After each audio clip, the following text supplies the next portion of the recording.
Good evening, all. It's Tuesday, November 7th, 7 p.m. I call this city council meeting to order. Roll call. Councilman Becker, Here. Councilman Jekyll, Here. Councilman Lesko Hair, Here. Councilman Schultz, Here. President Johnson. Here. Item 3, public hearings. A public hearing relating to the city of Fort Atkinson's operating budget and 2024 capital investments project for 2024 through 2029 capital improvements plan. First, we will hear from our city manager, Ms. Hausman, and then we'll open it up to public comment. Thank you. So tonight we do have the public hearing relating to the 2024 operating budget, 2024 capital improvements budget, and 2024 through 2029 capital improvements plan. I have a few slides I'm going to go through, and then Council President Johnson can open the public hearing relating to this matter. So the budget document, the draft budget document, is on the city's website. It was sent to, it wasn't part of the packet, but it was linked through the memo in the packet and posted independently on the city's website last week. Let's see. It includes those 3 items that we just discussed: the operating budget, the capital improvements project budget, and then as well as the 5-year capital project plan. Okay. So in addition to those numbers which guide our decision-making process throughout the next year, the budget document also provides an opportunity to report about accomplishments in 2023 as well as identify goals in 2024. So I'll start by identifying some accomplishments in 2023, including implementation of a full-time fire protection and emergency medical service department, increased police department service level through staffing. Those are both due to the 2022 public safety referendum. We completed several road construction projects, including our water main projects. We're actually still in progress for those. And then the Main Street Mill and Overlay from the DOT. Through the Capital Catalyst Revolving Loan Fund, the city provided 3 loans for 2 new businesses and 1 business expansion in the city. We filed all of the paperwork to implement 2 new tax incremental financing districts, 9 and 10. We completed an interim market update with associated appraisal, administered 2 successful elections, developed and implemented a transparent and effective process to fill a vacant city council position, continued the city council orientation process, which included 3 sessions as well as facility tours, and held the first local government academy for 13 participants. We also made some progress on our Banker Road development, including extending a master development agreement with Hoffman Development Group and Cedar Prize. We are in the process of negotiating a project development agreement for the first phase, the multifamily phase of that project. We are in discussions with developers for some single family development. And we also obtained the right of way from the school district to support a new north-south road for traffic in that future development. The city applied for and received a $100,000 DNR grant for a shelter at Bark River Nature Park, adjacent to Homerson's Pond. We studied impact fees, park plan dedication, and payment in lieu of parkland dedication. We have worked with Angus Young Architects to design a new public works and parks operations facility. We hired 19 new full-time staff members. 14 of those were due to new positions for the referendum, and then 5 were new hires for existing positions. We promoted 6 current full-time staff members to promoted positions, and we congratulated 2 retirees, Police Captain Chad Lang and Fire and EMS Chief Daryl Roush. Some of our goals with this budget document are to further explore a transportation utility fund in 2024, provide a 3% cost of living adjustment for full-time and part-time staff, as well as increase the hourly wages for our paid-on-call fire and EMS professionals. We shifted employee dental insurance from city-sponsored to a split between employees and the city. That saved the city about $40,000. We intend to break ground on a new public works and parks operations facility in 2024 as well. We are looking to complete our note anticipation notes and general obligation borrowing for 2024 and 2025 in early 2024. We will engage consultants for our downtown and Janesville Avenue corridor studies, implement our agenda management software solution, and break ground on one or more phases of the housing development along Banker Road. We'll also continue to work with the League of Wisconsin Municipalities and the DOR on the relating to the 2023 Act 12 implementation.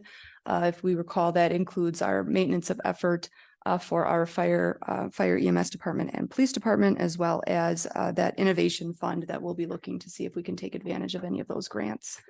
We also intend to contract with Jefferson County on a shared GIS, Geographic Information Systems employee to serve multiple jurisdictions. We also plan to take a look at the comprehensive plan and make sure that it aligns with our current zoning ordinance.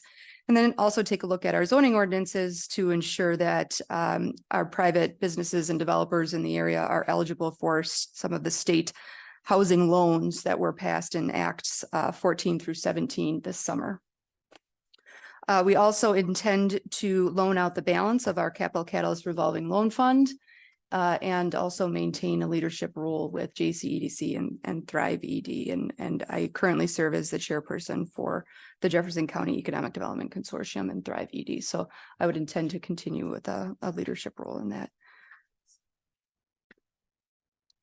Moving on to the draft operating budget. I have a slide that indicates the budget summary, which is on the next slide, but I will say that the total tax levy that will be billed in 2023 and then collected in 2024 is $9,300,627, which represents a 1.14% increase over the levy for the 2023 budget.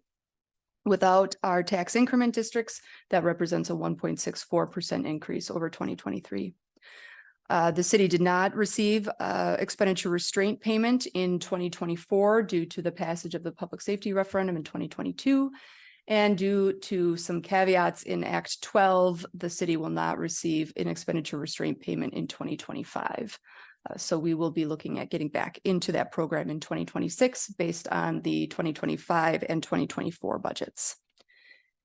This budget is within the levy limits imposed by the state. And the city's portion of the mill rate is $7.05 per thousand of assessed value. So just as the table on the slide shows, the 2022 levy for the 2023 budget, the mill rate for just the city was $9.91 per thousand of value. I'll get into a little bit more about what that actually means in the slideshow here. So those the assessed value of the city increased substantially due to the interim market update. The equalized value of the city also increased. We do not know the overall mill rate yet, so this is just the city's portion of the mill rate. This slide includes the 2024 budget summary, general fund budget summary. As I mentioned in the workshop back in October, this has the same look in previous years, but it is organized a little bit differently. It does look like we have a significant percentage change in the 2024 budget for general property tax, that first row at the top there, but it's actually just how it's shown on the table. That 2023 budget number included property taxes that were transferred out to the library and the levied CIP, so it does look a little bit larger. That 2023 estimate number, that $6,001,882 or $822, that is what we have collected. So you can see the percentage or the change to the 2024 budget is just over $50,000.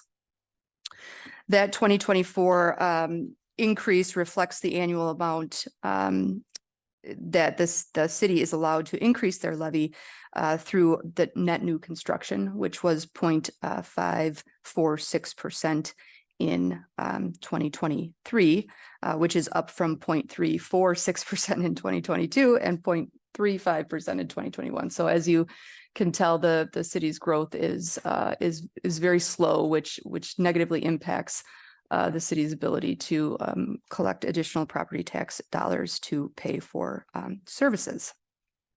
So our general fund revenues are $10,070,400, and our general expenditures $10,070,400. I have a couple of charts that take a little bit of a closer look in those. These are general fund revenues broken down by revenue type. You can see property taxes are the largest portion of that at 60%. And then we have intergovernmental revenues at 22%, and then other smaller revenue sources. Our general fund expenditures, these are just the general fund operating expenditures here. You can see the different departmental categories there. Public safety takes up the most, as you can imagine, at 47%, public works at 24%, culture and recreation at 16%, and general government at 10%.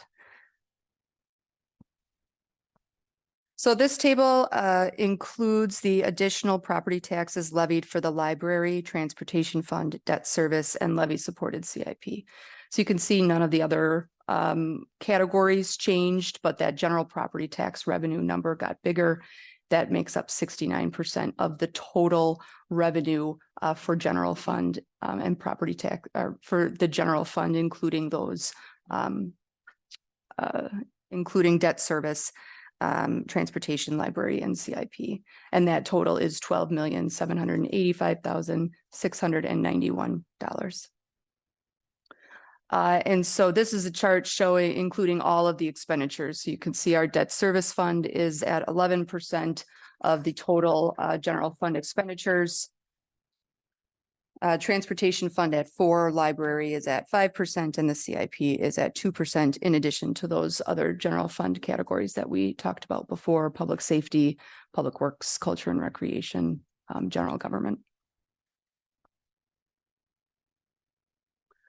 This one just shows a comparison.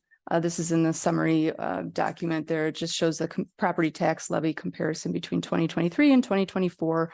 For the general property taxes, our debt service, transportation, library, and capital improvements. So you can see this is not including our tax increment districts. And as I mentioned before, it shows an increase of 1.64%. There are a couple changes from the October 11th workshop that I wanted to note. And those include the municipal building roof repair that was added to the 2024 CIP budget. That's a project cost estimated at $55,000 and will be funded through our American Rescue Plan Act fund. We also included the strategic planning and rebranding added to the 2025 through 2029 CIP plan, with $75,000 estimated for strategic planning in 2026 and $150,000 estimated in 2027 for rebranding. Those are our fluid numbers and fluid timeframes as well. There were some changes to the TID 8 budget. The end of the expenditure period is September of 2024, which means the balance of that must be spent or designated for approved projects by that September 24 date. So in the operating budget for TID 8, there is a negative net balance, but that is just to pay down, we'll pay the fund balance, use the fund balance, I should say, along with the revenues in 2024 to get some projects done. And we are looking at some projects that are currently in TID 8. And if you recall, TID 9 is an overlay of TID 8. So we would be able to use some of those funds from TID 8 to support development, future development in TID 9. Also, a change from the October 11th workshop, the estimated mill rate at that time was $7.17 per thousand. We did receive the actual aggregate value of property within the city. And when we put that into our calculations, then the actual city portion of the mill rate becomes 7.05. $7.05 per $1,000 of assessed value. So I put that in our chart, and I did use this chart in the budget document, as well as in the presentation in October, but I made some changes to hopefully increase the clarity here. So the effect of the interim market update was that assessed values of single family residential properties went up on average of 48%. So if we compared the a house valued at $150,000 in 2022 and said, okay, in 2023, that same value, the mill rate is $7.05, and so taxes go down substantially. Well, that's not accurate because the value goes up. So I made a couple pairs of numbers here to show what that increase, what the increase in assessed value and the increase in levied tax dollars looks like when it comes to the mill rate. So for a house valued assessed value in 2022 of $150,000, it would likely be assessed around $222,000 in 2023. So using the new city portion of the mill rate at $7.05, you can see the city portion of that tax bill would be about $1,500, which is about $80 more than it would have been for an equivalent property value in 2022. Then I also prepared that for a property that was valued at $275,000 in 2022, which the equivalent would likely be around $407,000. You can see the overall difference in property taxes would be about $144 for the year. And in I also used the bottom pair there was $350,000 assessment in 2022 would equate to roughly a $518,000 value in 2023 with about $184 tax increase for 2023. And again, those the increase in taxes is based on the increase in debt service as well as the increase in the levy due to net new construction. So again, this is the city's portion only. The technical college district and the school district have certified their levies. Both of their levy requests represent decreases from their requests last year. So we don't have the overall mill rate yet. I don't have that information. That will be presented at the next council meeting on the 21st. But overall, we can expect a slight decrease in property taxes and for billed in 23, due in 24.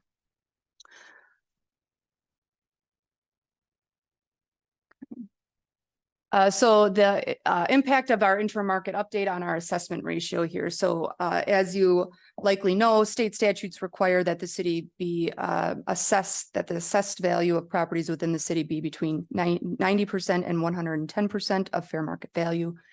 2022 was the third year that the city was not in compliance. We were at about 73% there.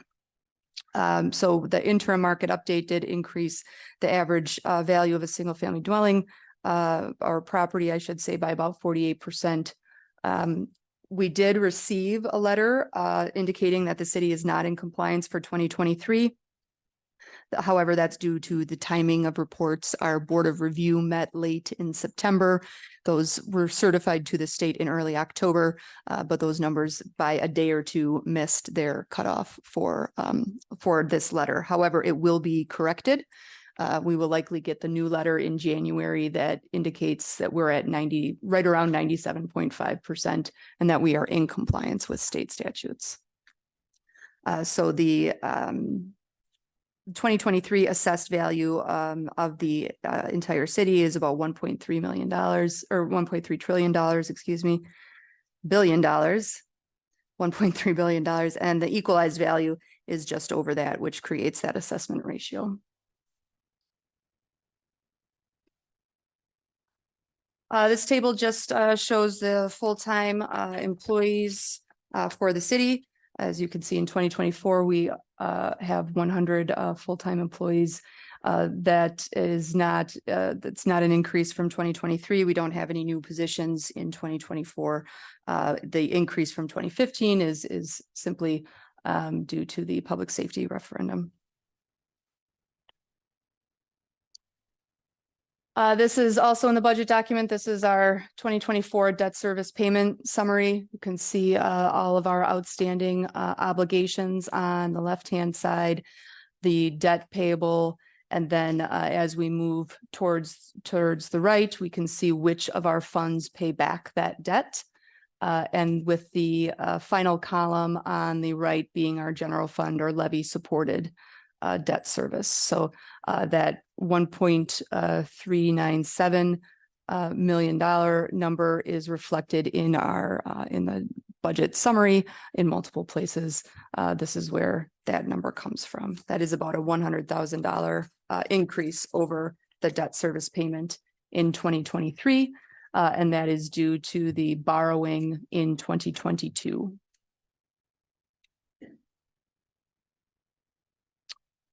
So this is a summary of our capital improvements project budget for 2024. Overall, there was a significant request for funds. This is how it's broken down. We've got about $22 million to be borrowed. The majority of that is for the Public Works and Parks Operations Facility. And then we have other items that make up the rest of these dollar amounts. You can see our utilities, for the most part, typically don't borrow a lot for their projects because their operating income pays for the majority of their capital improvement projects. The projects associated with these funding amounts are all outlined in the budget. The major projects that we're looking at are that Public Works and Parks Operations Facility, a wastewater utility solar installation project, Banker Road infrastructure improvements, and then our annual streets program and water main replacement.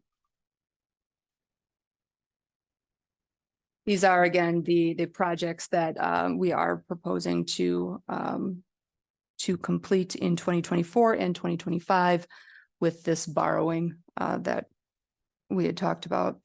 The city's financial advisors will be at the first meeting in December to make a presentation to the city council, and the council at that time may adopt not to exceed parameter resolutions for those note anticipation notes and general obligation bonds in 2024.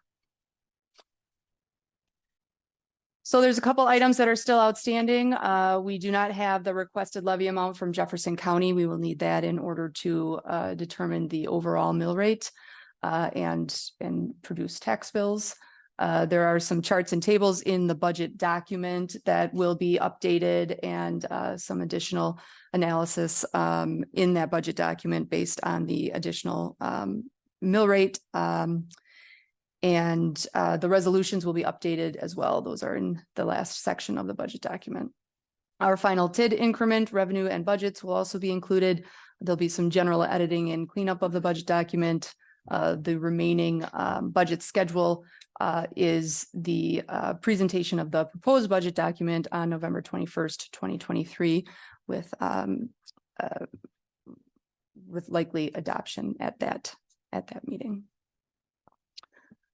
So if I can stop here, and Council President, you can open the public hearing if you'd like to. I will now open the public hearing relating to the city of Fort Atkinson's budget. I will probably take a portion at the end and let council discuss anything they might want to discuss when we close it. And then don't worry, if you're not a budget question, we will still have the public comment section where you'll be able to speak on anything that you wish. Public hearing is now open.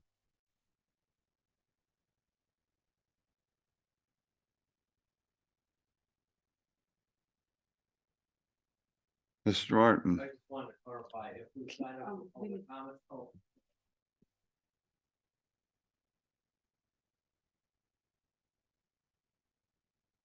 Thanks, Ron Martin, 409 Native Drive here in Fort. I came here tonight to make comments on the budget and ask a few questions. So is this the appropriate time to do that? Yes. Okay, thank you. So it's my understanding that the city will get substantially more shared revenues from the state this year. I wanted to ask, what is the general policy for the board to allocate shared revenues? Are there additional funds going to be earmarked for certain areas or projects in the budget, or does that money just go into the general fund and be spent wherever you see fit? I also see that the proposed borrowing next year, I believe in the presentation that we just saw, was $22 million and change. With historically high interest rates that we have now, I'm wondering if that kind of borrowing is affordable or even feasible for the city to undertake. And also I see the city budget will increase again next year, albeit a small increase because of the large valuation or increase in the assessments. During this time of rampant inflation and higher taxes, people are finding it more and more difficult to purchase food, pay rent and utilities, and afford other necessities. During these trying times, most people and families have to cut some items out of their budget, or at least cut back in some areas. Is the city doing the same? I'd like to know if any consideration has been given to cutting any area of the 2024 budget. And can you identify for us even one line item from this year's budget that will decrease in 2024? Thank you for your time and attention. Thank you. I can address a couple of those things. The supplemental aid provided by the state through Act 12 was about $309,000. That is included in the revenue category in our general revenues. I will note that the city did not get an expenditure restraint payment in 2024 due to the changes in the referendum and the changes between the 2023 budget and the 2022 budget. We didn't qualify for the expenditure restraint program. That was about $170,000, $175,000 that the city missed out on in a revenue. So the $309,000 in supplemental revenue, it does go into the general revenues. It was in the category of intergovernmental revenues, and it is used to pay for general fund expenditures. So it is by virtue of the requirements in the statute, it will be spent on public safety and transportation and other items that are required by the statutes. But those are basically what they're all spent on. Okay, I'm sorry, I'm confused. The $309,000 figure that you mentioned, is that higher or lower than what it was this year? This is the first year that the city has gotten supplemental revenue through Act 12. So that revenue didn't exist before, but I was mentioning that we had, there were other revenues that the city did not get. So it's not necessarily an extra $309,000 that is just being spent. It is a net, it's a net increase, but our operating costs continue to rise. Just as you mentioned with inflation, all of the things that all the services that the city provides also increase on an annual basis. And we still need to pay for chlorine for the pool, as well as wages for staff members and health insurance and various other items. As far as any particular line items in the budget that have decreased, the entire line item budget is on the city's website, and there are multiple accounts that decrease and increase depending on what's happening in the city. So I know our assessing contract line item decreased in 2024 because we had an interim market update that cost $35,000. So that was removed from the budget in 2024 because we paid for it in 2023 and it's complete. So there are line items that increase and decrease as needed throughout the budgeting process.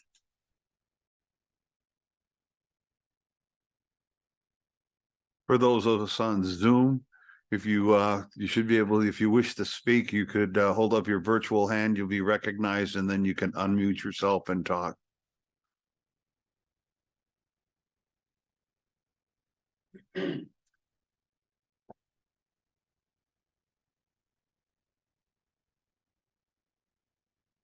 Are there others who wish to speak on the budget?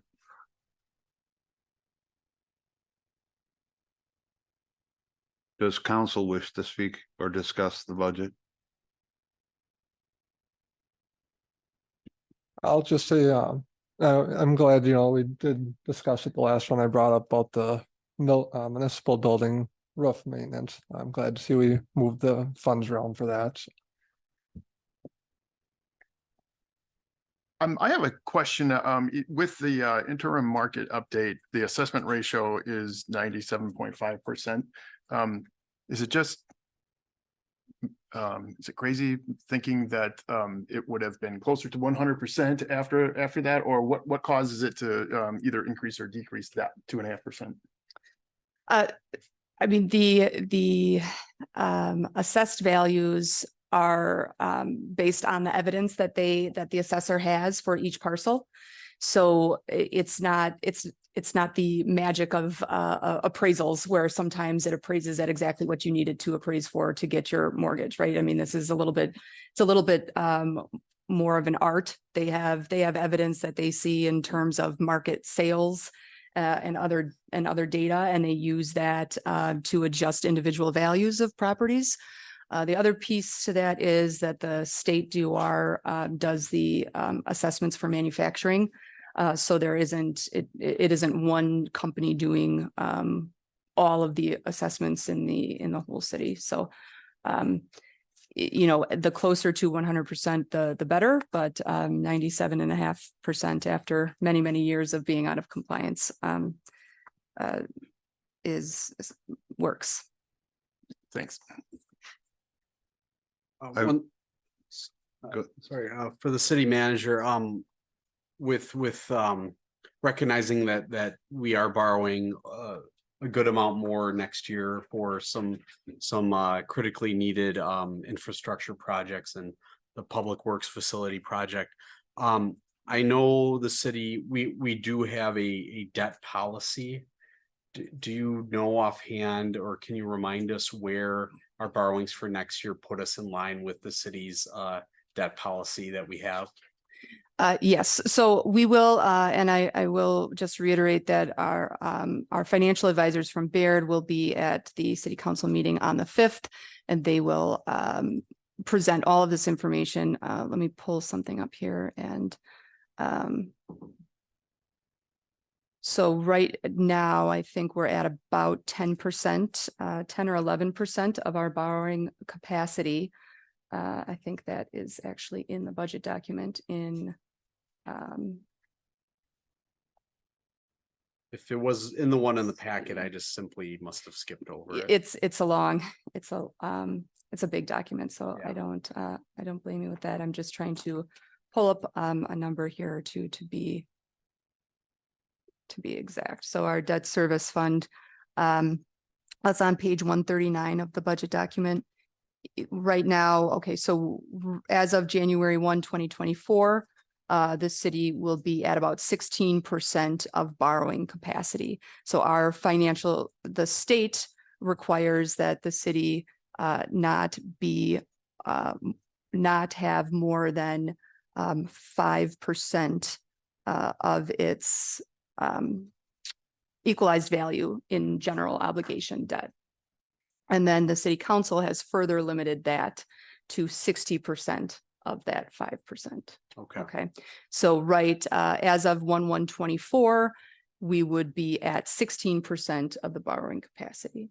With the additional debt, the city would still be under 50% of the city's borrowing capacity, which is still under that 60% that the city council has set through our financial stability guidebook.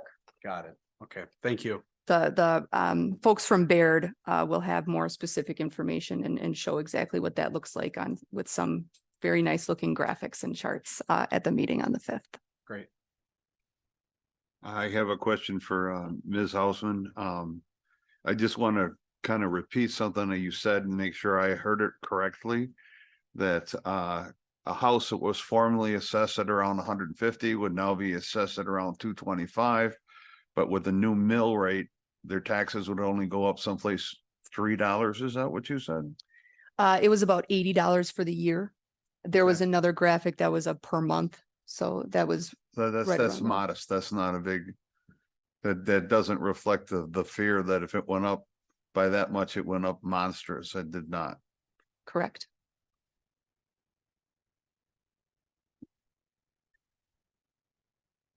I think we asked this question at a previous meeting, but obviously with the debt taken out next year and the current interest rates, I believe the comment was made that debt could be refinanced when rates drop to reduce the debt load, correct? Or Right. the interest payments. Yes, definitely. And it probably will be refinanced in 5 years or 7 years or 10 years, whenever our financial advisors, one of the benefits of working with financial advisors as a municipality is they are constantly looking at borrowing rates, and they are they're constantly communicating with us if there is ever an opportunity to refund some of our general obligation debt at a lower interest rate, or have a refunding as part of additional debt. There's economies of scale there, which is one of the reasons we're doing the every other year borrowing, because there are costs associated with borrowing, with underwriting, and with hiring financial advisors and bond counsel to do those things. So if we do it every other year instead of every year, we save money there as well. So yes, there is an opportunity for refinancing in the future. I don't know exactly what municipal bond rates are at right now. I think some of the assumptions that that our financial advisors provided a couple months ago was about 4.5%. It might be a little bit higher than that now, but they will certainly provide that information on the 5th. And then I'm not sure if I missed any information. The debt that we're looking at taking out for the wastewater solar project, I think it was around 1.5 million. I believe, if I recall, I just don't have the data in front of me, there was an ROI on that it's not just an expenditure just to appease, and put up solar project. It is that should offset some costs and hopefully save money down the road, correct? Right. The electricity at our wastewater treatment facility is one of the largest operating costs that we have for that facility. So the solar, we don't have a full study on it yet, what the ROI would be. But it is definitely, it's not just a feel good item. It is a very sustainable, and it will save money in the future. I just want to address one of the issues that I heard talked about tonight, where a fear that the city's borrowing was out of line or not, or too much. The truth of the matter, after looking at at the figures that has been displayed for council, that the maintenance needs of the DPW would require immense money to keep it functioning as is, plus the increased costs of building materials and no guarantee of any kind of cheaper rate coming. It would be a mistake for the city not to move forward and borrow the money and make the DPW functional for many, many years of service to the city.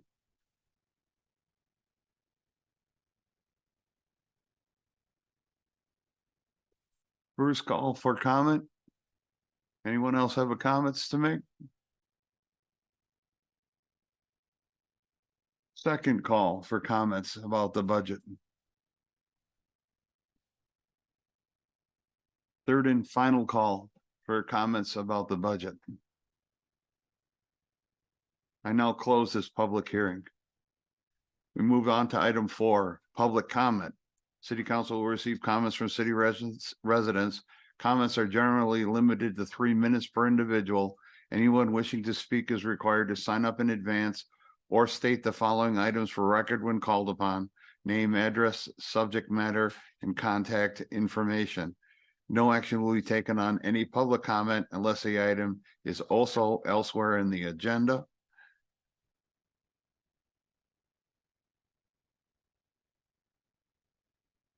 If you're on Zoom, you are welcome to make comments. Hold your virtual hand up and we will call upon you so that you can unmute yourself and speak. Tonight we have Elliot Larson.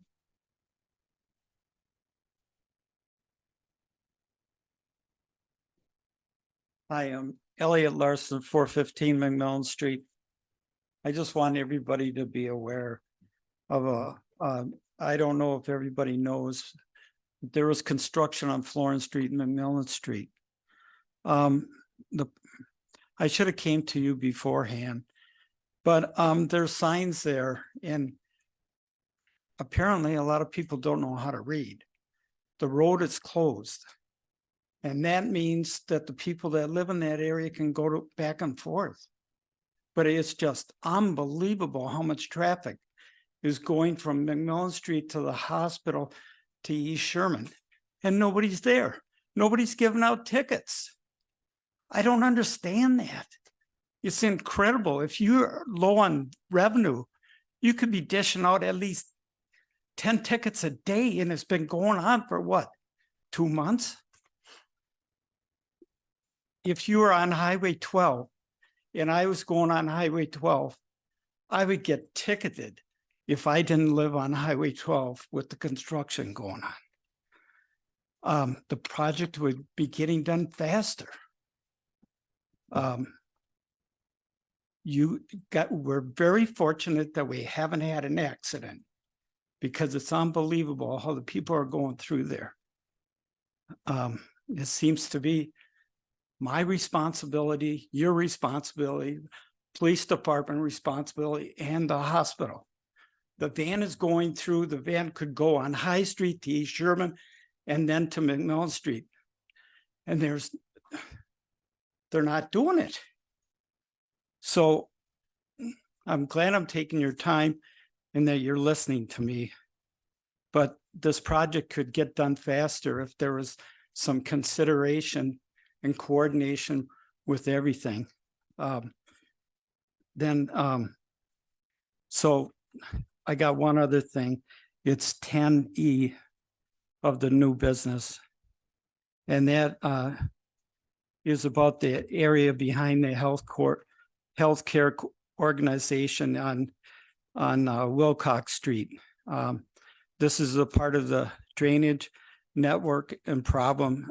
Andy, I'm just wondering if that culvert there, is that going to be taken care of? Is that part of the easement that something can be a better drainage? Because in the middle of October, there was 2 inches of rain that we had as a rainfall, and there was 5 ducks in there.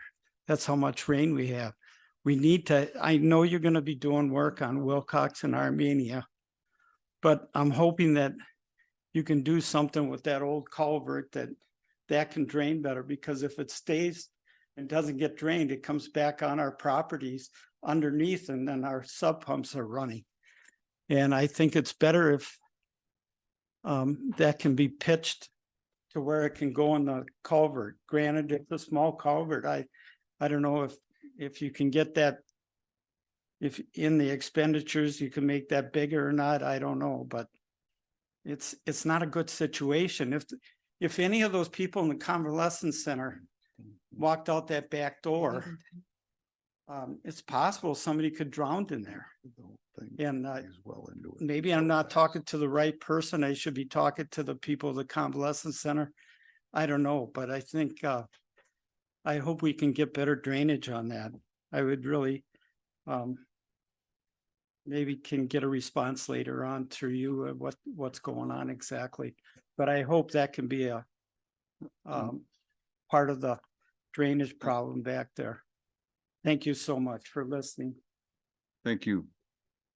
Mr. Martin, you are signed up. I wanted to be sure that you didn't want another turn at bat at the mic if you wished.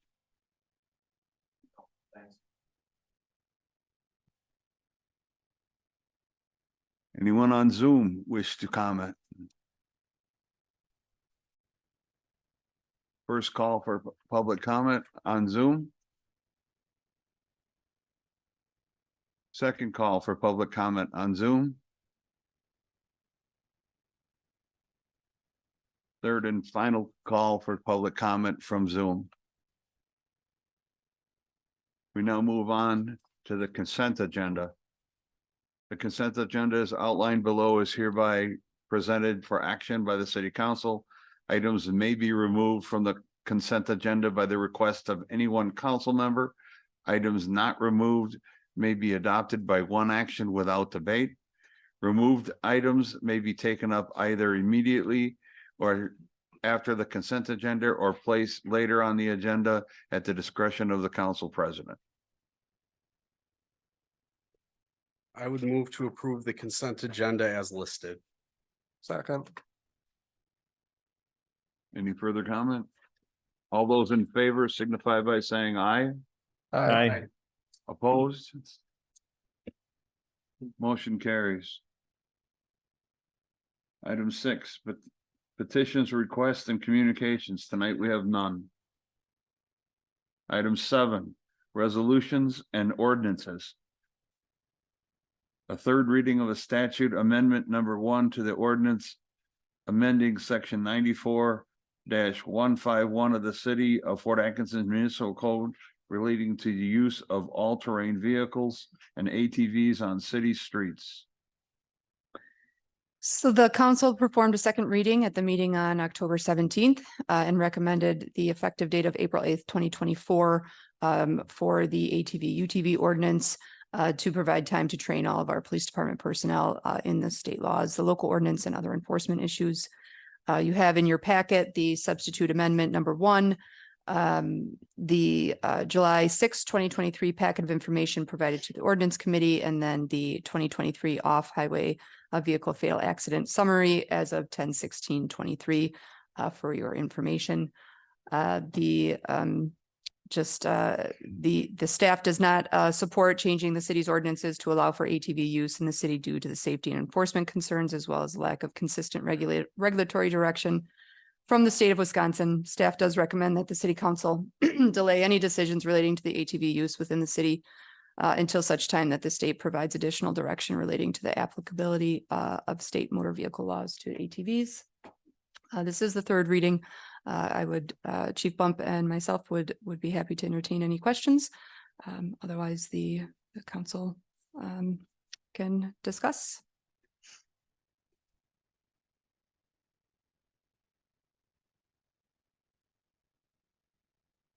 Sure, I'll kick off a comment here.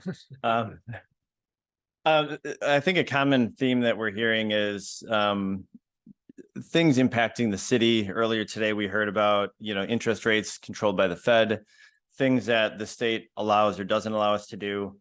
And I guess I don't have a whole lot of faith that the state will act swiftly in fixing some of the concerns about ATV and UTVs. I would say that originally I was 100% on board with city manager and police chief's recommendations to not allow ATV and UTV use on our roads. However, I want to do my own research, test my own biases and opinions. I met with ATV, UTV clubs. They let me even drive one of their vehicles where it is legal to drive them on city streets and on off-road and private trails. As a bicyclist and motorcyclist, I felt safer and more comfortable in the UTV than I do on a bicycle or motorcycle. Almost all city streets are limited to a maximum of 35 miles per hour or lower, and I can attest that this felt entirely safe. Looking at the fatality data that was presented to us, most of the accidents and deaths are the driver of the UTV, ATV, and we're on county roads or trails where on county roads where speed limits are higher and involve ditches, which are not a feature of city streets. Concerning the economic benefit, we've had restaurant and bar owners sign the petition asking to allow them. As a motorcyclist, I take day trips and stop at gas stations, restaurants. I pay for oil changes and parts. Although the economic impact may be marginal, in my opinion, it is still positive. Unless there's any other comments, I'd like to move forward with the motion. I would like to say one thing, I echo a lot of the comments from Councilman Schultz. I originally had a lot of concerns, not about ATVs themselves, but just some of the safety implications and their use within or on city streets. But I think we've had a very good and very open public process when looking at this ordinance, and I think we ended up crafting a very well worded ordinance that took care of essentially any safety concerns that I originally had.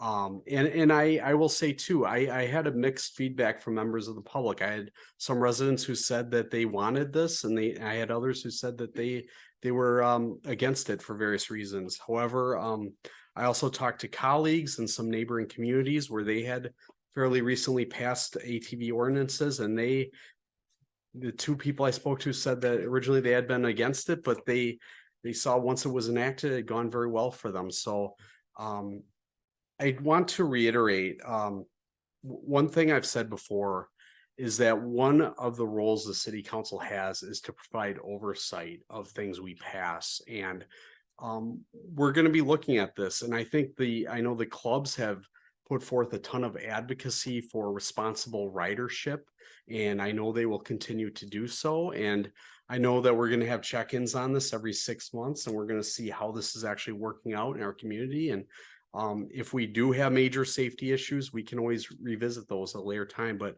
I'm very optimistic that this is just going to provide a new avenue for recreation in our community, maybe bring new visitors into Fort Atkinson. And so I'm comfortable at this point moving forward with this. And I think it's been again, a very good process for our community. Believe we have a motion. I move to adopt the ordinance to amend section 94-151 of the City of Fort Atkinson Municipal Code relating to the use of all-terrain vehicles on city streets with an effective date of April 8th, 2024. Second. Any further discussion? All those in favor signify by saying aye. Aye. Opposed? Nay. Motion carries.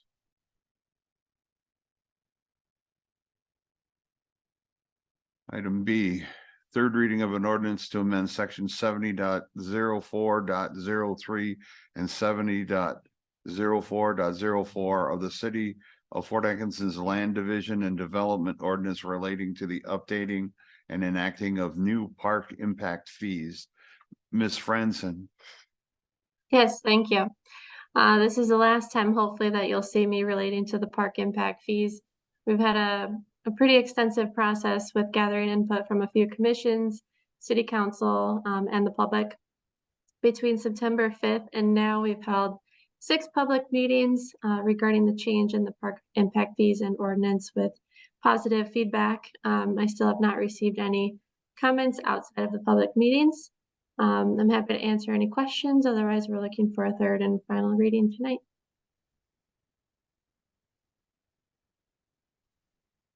I'm comfortable moving forward. I think we've had good discussions on this, and I think this is a good responsible step for our community.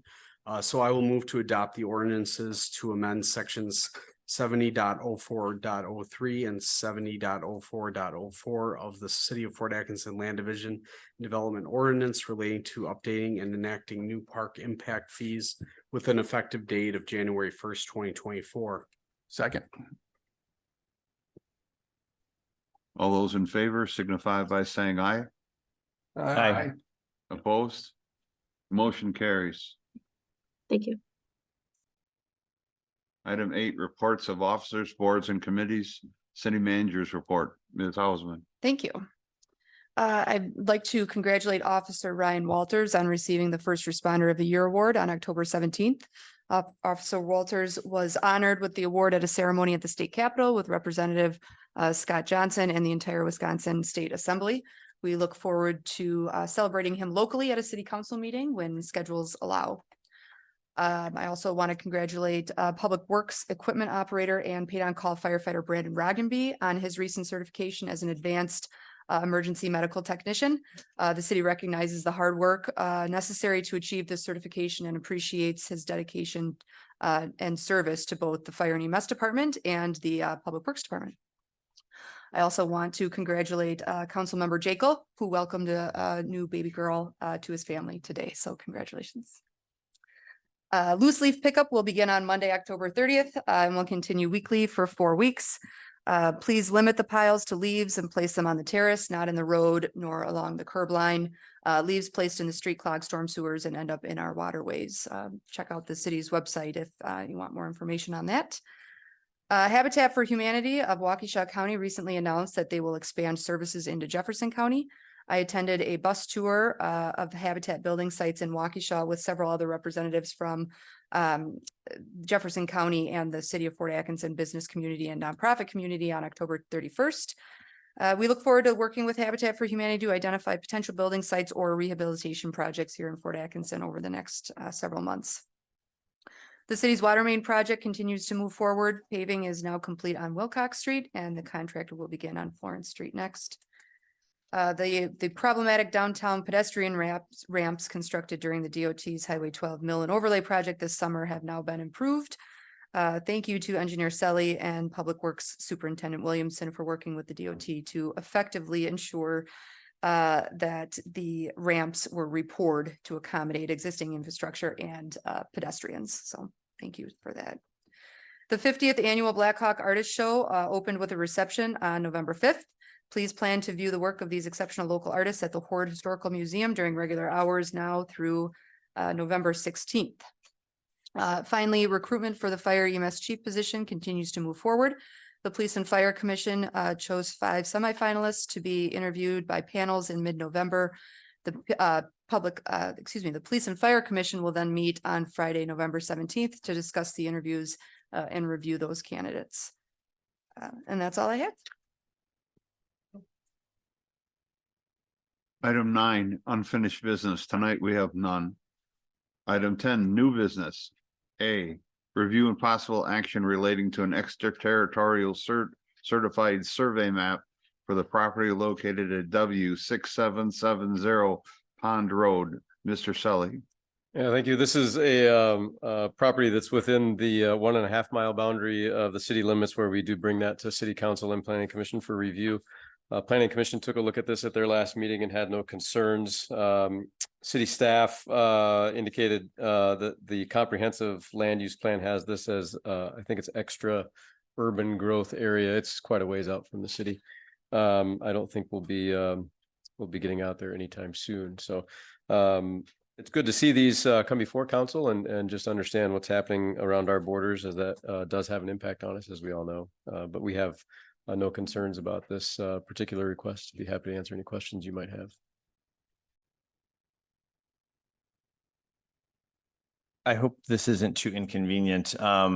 Is there any way we could display the map of where this property is on the display so that anyone on Zoom or the recorded video would be able to observe the location in relation to the city? Yeah, I think we had a map in the packet. Yeah. Page 99 of the pack.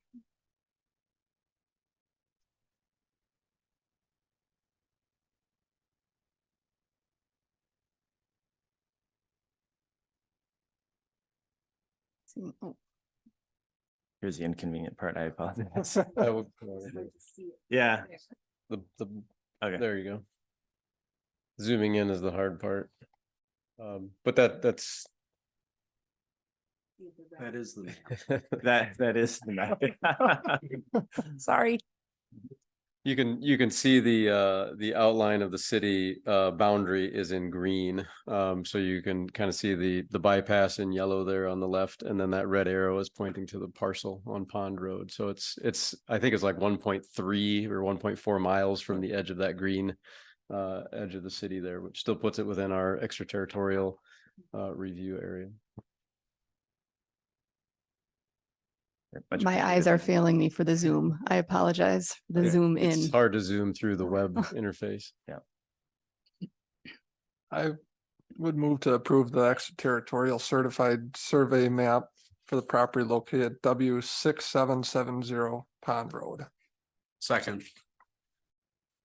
Any further discussion? All those in favor signify by saying aye.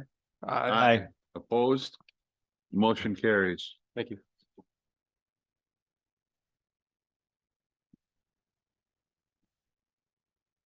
Item B, review and possible action relating to an alcohol beverage license application for the licensing period of November 8th, 2023 to June 30th, 2024 for Family Dollar. Thank you. The Family Dollar store is located at 1517 Madison Avenue. It is in the strip mall that is south of Pick and Save, if everyone's familiar, behind Culver's. They have been an operator for many years. Many of their stores throughout the state have looked into having Class A licenses. To familiarize yourself, Class A is when you consume the product away. We did not exceed the quota on the Class A fermented malt, also known as beer, so they're able to apply for a beer license. Beer is allowed to be in the coolers. The sale of the beer could take place until midnight. However, the store is not open past 9 o'clock. All documentation was provided appropriately. A current lease was provided as they do not own the property. It did receive successful background check. The agent have no concerns for any of the documentation. In fact, they will show you it's quite a lengthy packet. So they really went above and beyond to make sure all documentation was provided. I'm happy to answer any questions. As a reminder, alcohol licenses are renewed on an annual basis. So they run from July 1st to June 30th. So their cost would be prorated based on the issue date of tomorrow and then through June 30th of next year.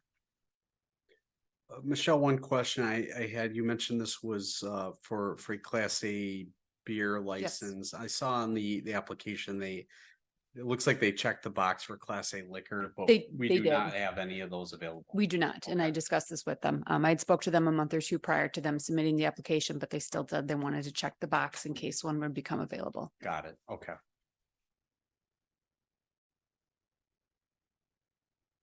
The quota on the Class A alcohol The liquor, liquor, Yep. yes, that quota is controlled by the city council. Correct. Yep, Okay. and we did increase that at least a year and a half ago, maybe 2 years ago. And what we did increase, those are all issued. Okay, thank you. I would move to approve the Class A alcohol beverage license application for licensing period November 8th, 2023 to June 30th, 2024 for Family Dollar located at 1517 Madison Avenue, Suite A. Second, All those in favor signify by saying aye. Aye. Opposed? Motion carries. Item C, review and possible action relating to an original alcohol beverage license and cigarette and tobacco license application for the licensing period of November 8th, 2023 for the to June 30th, 2024 for the Langhoff located at 225 Main Street. Ms. Everett? Thank you. To clarify, they did not apply for a cigarette license. I'm not sure where that came up in the agenda heading. This location was most recently Big Blue Stem Market Collective. They have the two storefronts, 225 and 227 South Main Street. This past September, they did sell the property to the Sweet Spot the Sweet Spot Coffee Shop LLC. They're familiar with the Sweet Spot Coffee Shop that's operated in Whitewater. This is the same people. And they also issued or were awarded a capital catalyst revolving loan grant through the city. Big Blue Stem did notate that they would surrender their license contingent upon the approval for the application for the Langhoff. I do have all those documentations provided. The background check was performed on the agent, which would be Jacob Gildemeister, who's also one of the owners of the business. They provided all necessary documentation, the seller's permit, federal ID number. They did fill out the forms completely. We do have just a prorated license fee that we'd ask them to pay tomorrow once they were to pick up their license. So I'm happy to answer any questions. The motion would be to approve the Class B intoxicating liquor and Class B fermented malt beverage alcohol license application. The licensing period of November 8th, 2023 to June 30th, 2024 for the Sweet Spot Coffee Shop LLC doing business as the Langhoff located at 225 South Main Street, contingent upon monies owed or paid prior to license issuance by the city clerk. so moved. It's okay, that's a mouthful. I second that. Thank you. All those in favor signify by saying aye. Aye. Opposed? Motion carries. Item D, review and possible action relating to 2024 small animal collection contract with the Humane Society of Jefferson County. Ms. Everett? Thank you. This is an annual contract that we review with the Humane Society. They've been providing service to the city residents and small animals for many, many years. Every year they provide a letter to us noting what the cost would be broken down per capita, as in per resident for our population. This year, they looked at an increase of 3.7%. I will say that is not a drastic jump, as last year they did kind of review their processes and did not have quite an increase last year when we did see a big change start with we saw the population increase and then just the cost of living. So they've been gracious enough to be cognizant of their expenses just as well as the budgets of the city.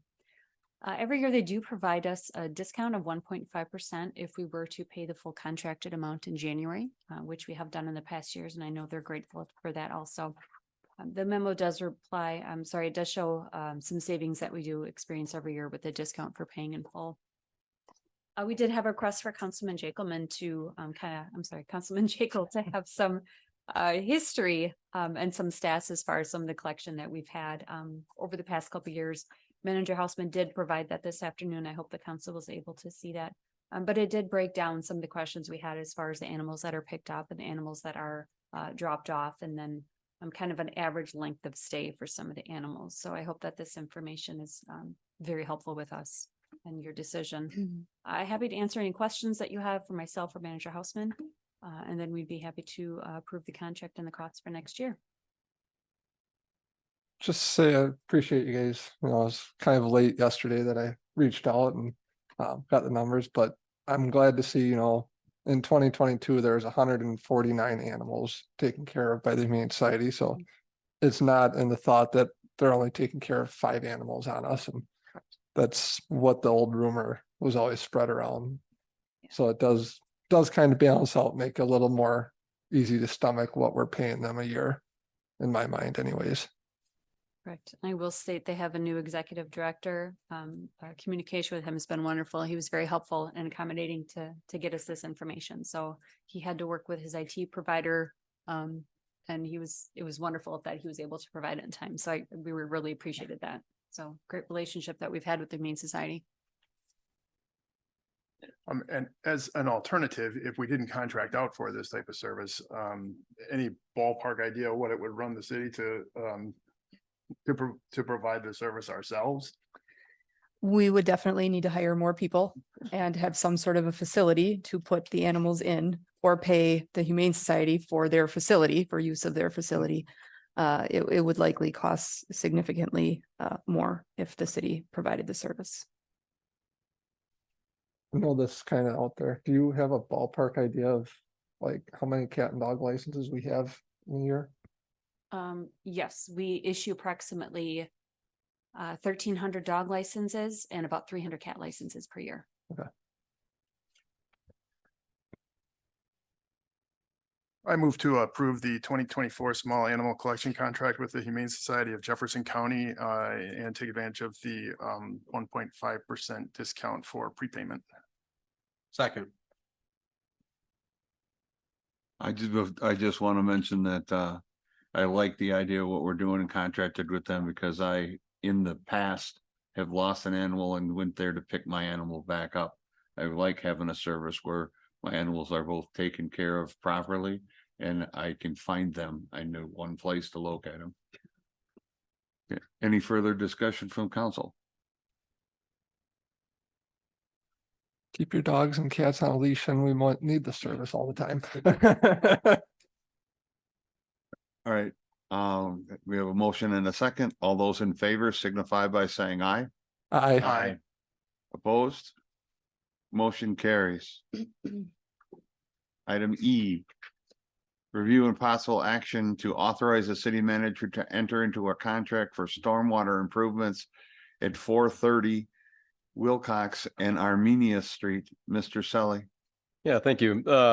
This is the area that Mr. Larson, who spoke earlier in the public comment, was referring to. We've been working with this particular landowner for over a year to get at some drainage improvements within this parcel.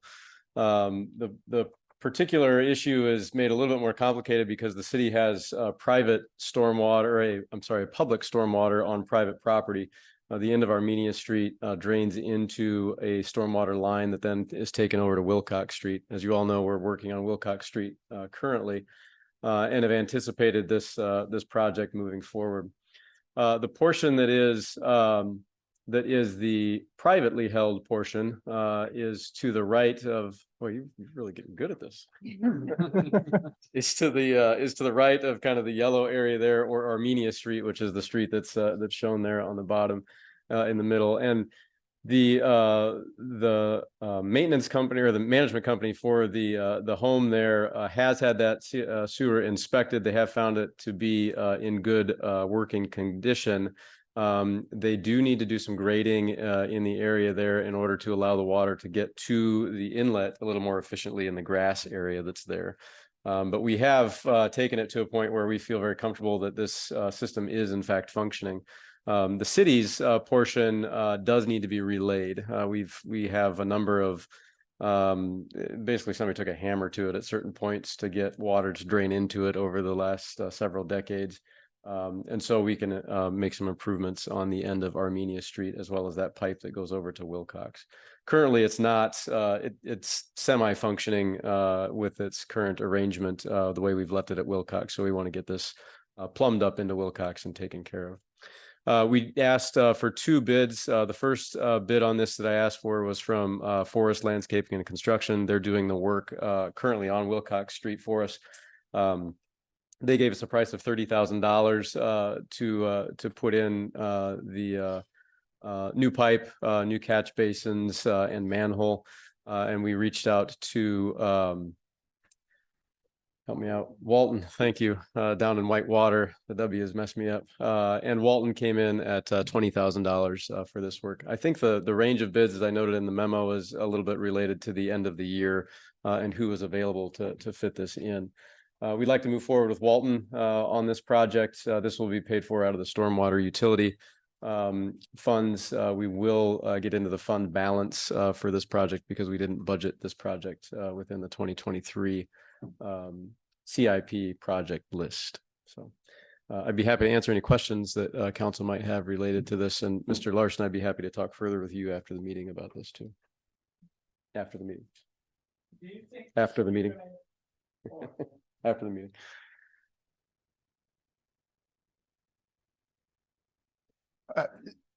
Is the expectation that the work will, or what's the timing? We'll have them out there next week if we approve this evening.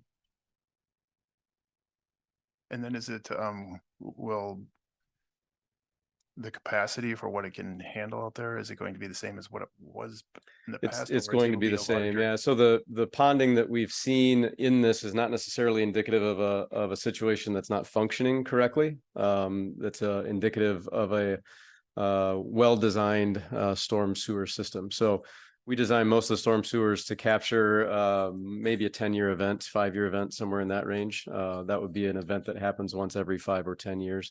Anything that exceeds that event will then back up and it'll pond on the streets. It ponds in areas such as this.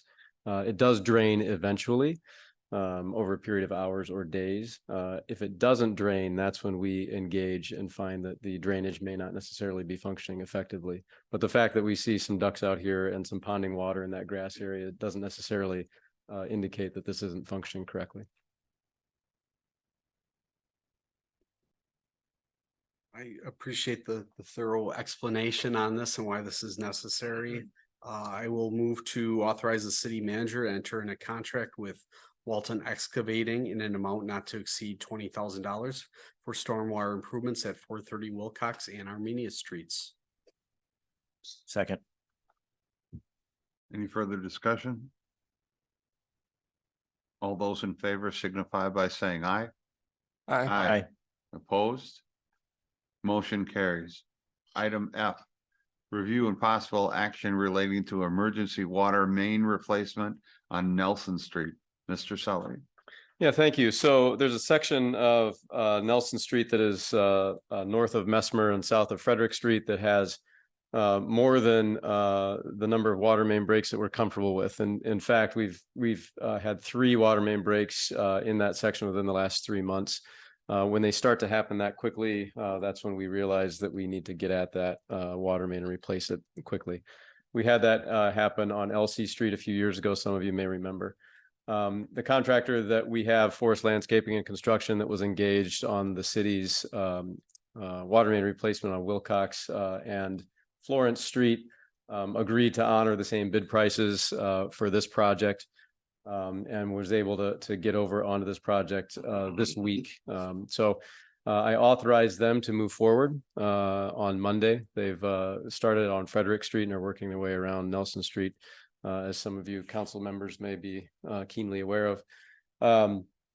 They should be finishing up middle of next week with the main replacement. This is a more surgical approach, so we're just simply opening up a trench about 4 feet wide and replacing the water main itself. We're not doing a full replacement of all the curb stops as well as the road and curb and gutter and things like that. That will be something that we'll budget for next year to come back in and take care of a lot of that restoration stuff. So this is only getting at the water main. The emergency designation to this allows this project to move forward rather quickly. The DNR puts it to the top of their pile for review. They turned around a review of the plans within a couple of days. And it also allows us to move beyond the public bidding process where we have to put things out to bid for 30 days and solicit public or solicit contractor bids. I do feel good with the numbers that we received. We did publicly bid the project on Wilcox and Florence. And the fact that we were able to honor those bid prices, I think gives me some comfort there. The other prices that you noted that were included in your packet were not prices that were bid items in the Wilcox and Florence projects, but those numbers did look fair to me when we compare them to other projects that we've done. So under the given the time of the year, I felt it necessary to go ahead and move forward with this project. As I said, they started work on this on Monday morning. But I do want to make sure that council is aware of it. And I do want to make sure that this process is honored of bringing that in front of council for their approval.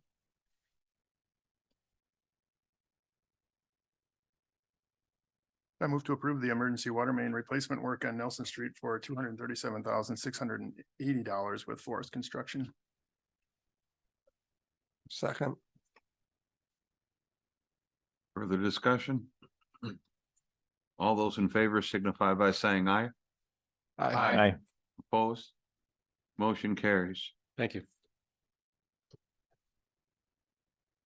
Item 11, miscellaneous. Tonight we have none. Item 12, claims, appropriations, and contract payments. Review and possible action relating to verified claims presented by the Director of Finance and authorization of payment. Ms. Everett. I move to approve the list of verified claims presented by the Director of Finance and to authorize payment. Second. This is a roll call vote. Councilman Becker, Aye. Councilman Jekyll, Aye. Councilman Lesko Hair. Aye. Councilman Schultz. Aye. President Johnson. Aye. Item 13, adjournment. Move to adjourn. Second. All those in favor? Aye. Opposed? Motion carries. We are adjourned.